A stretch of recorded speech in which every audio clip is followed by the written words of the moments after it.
اللہ اللہ اللہ اللہ اللہ اللہ اللہ۔ آج کا سبق سورہ رحمان کی آیت نمبر 7 سے ہے۔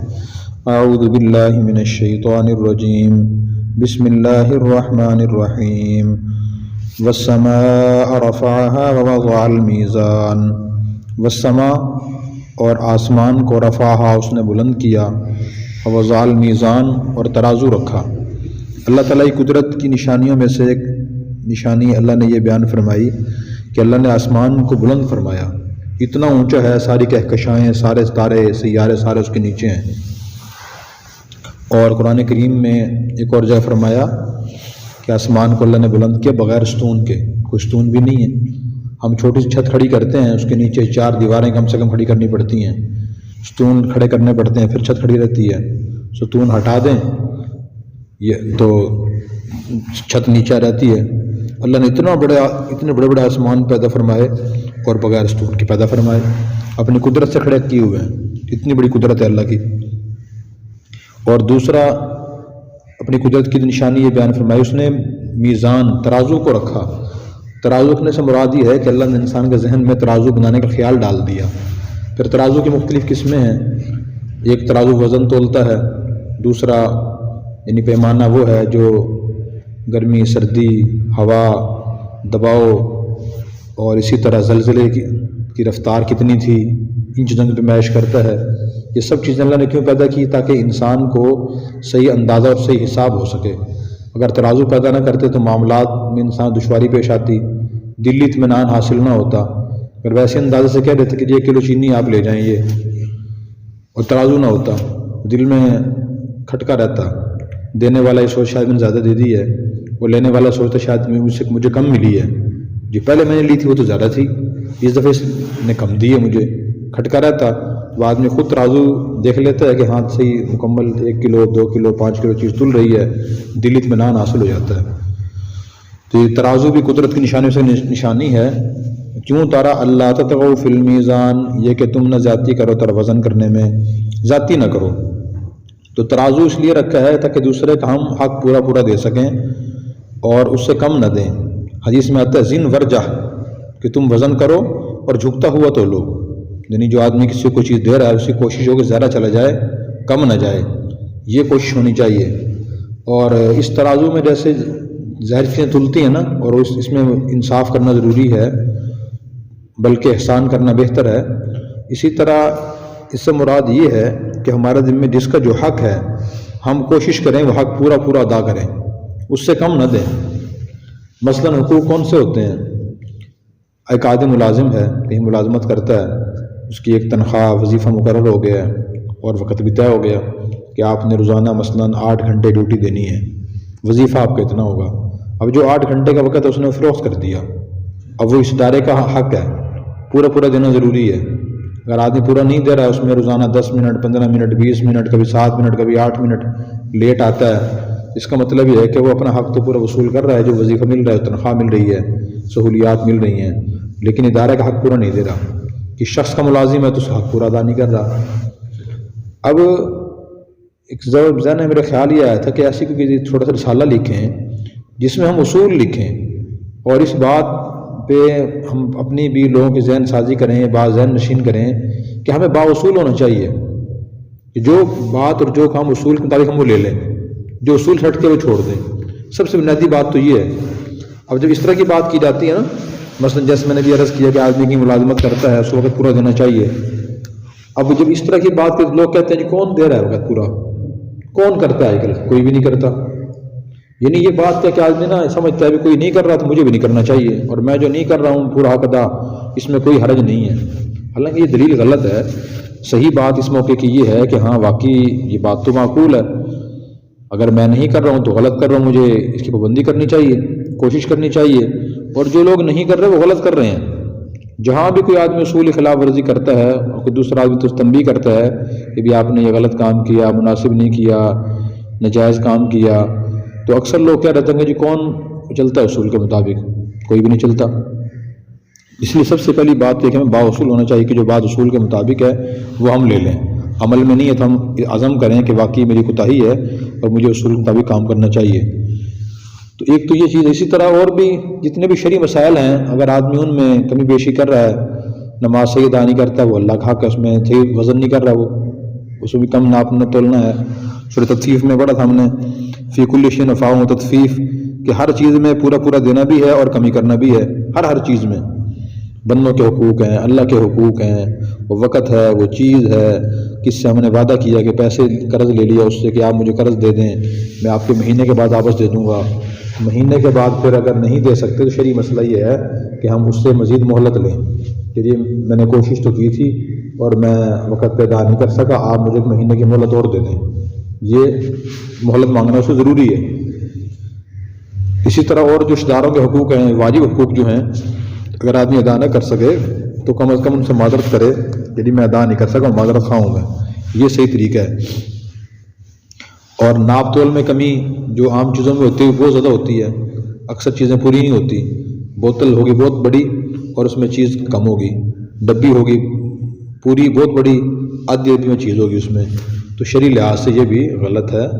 اور حضرت شعیب علیہ السلام کی قوم پہ جو عذاب آیا وہ اس لیے عذاب آیا کہ وہ ناپ تول میں کمی کرتے تھے، یہ معمولی چیزیں نہیں ہیں۔ وَأَقِیمُوا الْوَزْنَ بِالْقِسْطِ وَلَا تُخْسِرُوا الْمِیزَانَ، واقیموا، اور تم درست کرو وزن، بالقسط، انصاف کے ساتھ، ولا تخسروا المیزان، اور نہ تم کمی کرو وزن میں۔ تیسری مرتبہ اللہ تعالیٰ نے یہ بات فرمائی ہے کہ وزن پورا پورا کرو، اس میں کمی نہ کرو۔ لوگوں کی حق تلفی ہوتی ہے ایسے، اور اگر قرآن کریم میں اللہ نہ ہی فرماتے تب بھی انسانی عقل کا تقاضا بھی یہی تھا کہ انسان جس چیز کی قیمت وصول پوری کر رہا ہے تو چیز ہی پوری دے، جو فائدہ اٹھا رہا ہے فائدہ پورا دے جتنا طے ہوا ہے۔ والارض وضعها للانام، والارض، اور زمین، وضعها، اس نے اللہ نے بنائی ہے، رکھی ہے، للانام، لوگوں کے لیے، زمین اللہ نے لوگوں کے لیے پیدا کی ہے۔ یہ زمین بھی اللہ کی بڑی نعمت ہے، قدرت کی نشانی ہے، اسی پہ ہم زندگی گزارتے ہیں، اسی پہ چلتے ہیں، اسی پہ سوتے ہیں، اسی پہ اس سے ہماری ضرورتیں پوری ہوتی ہیں، نباتات ساری اس سے پیدا ہوتی ہیں، اسی سے کپاس پیدا ہوتی ہے جس سے پھر ہمارا لباس بنتا ہے، ہاں جی، ہماری نہریں بہہ رہی ہیں، دریا بہہ رہے ہیں زمین کے اوپر۔ یہ زمین اللہ کی بہت بڑی نعمت ہے۔ انسان جب دفن ہوتا ہے، مرتا ہے، تو دفن بھی زمین کے اندر ہی ہوتا ہے۔ اللہ نے اس لیے سمجھایا کہ منہا خلقناکم وفیہا نعیدکم ومنہا نخرجکم تارۃ اخری۔ قرآن کی آیت ہے کہ جب مردے کو دفن کرنے ڈالے مٹی قبر کے اوپر تو پہلے اللہ تعالیٰ کو پڑھے منہا خلقناکم، اسی سے ہم نے تمہیں پیدا کیا، وفیہا نعیدکم، اور اسی میں دوبارہ میں لٹائیں گے، ومنہا نخرجکم تارۃ اخری، اور دوبارہ تمہیں اسی سے ہم نکالیں گے۔ انسان جس زمین کو دیکھے عبرت کی نگاہ سے دیکھے۔ فیہا فاکہۃ والنخل ذات الاکمام، فیہا، اس میں فاکہۃ، میوے ہیں، والنخل، اور کھجور ہے، ذات الاکمام، غلاف والی یا خوشے والی۔ تو اس زمین میں اللہ تعالیٰ نے فاکہہ رکھے ہیں، میوے۔ ایک عربی میں دو لفظ استعمال ہوتے ہیں کہ فاکہہ، ایک ہوتا ہے ثمر۔ تو یہ جو فاکہہ ہوتا ہے نا، یہ میوہ جات کو کہا جاتا ہے۔ میوہ جات وہ ہوتے ہیں جو انسان اپنی لذت حاصل کرنے کے لیے کھاتا ہے، وہ بھوک تو ختم نہیں کرتی چیز انسان کی، جیسے اخروٹ ہے، بادام ہے، کاجو ہے، پستہ ہے، تو انسان لذت حاصل کرنے کے لیے یہ کسی خاص عضو کے فائدے کے لیے انسان کو استعمال کرتا ہے۔ تو اللہ نے یہ بھی چیز استعمال کی، اس سے معلوم ہو کہ لذیذ چیز استعمال کرنے میں گناہ نہیں ہے۔ والنخل، اور کھجور پیدا کی اللہ نے، جو غلاف اور خوشے والی ہوتی ہے، یہ کھجور بھی اللہ کی بڑی نعمت ہے۔ والحب ذو العصف والریحان، والحب، اور دانہ، ذو العصف، جو بھوس والا ہے، والریحان، اور پھول پیدا کیے۔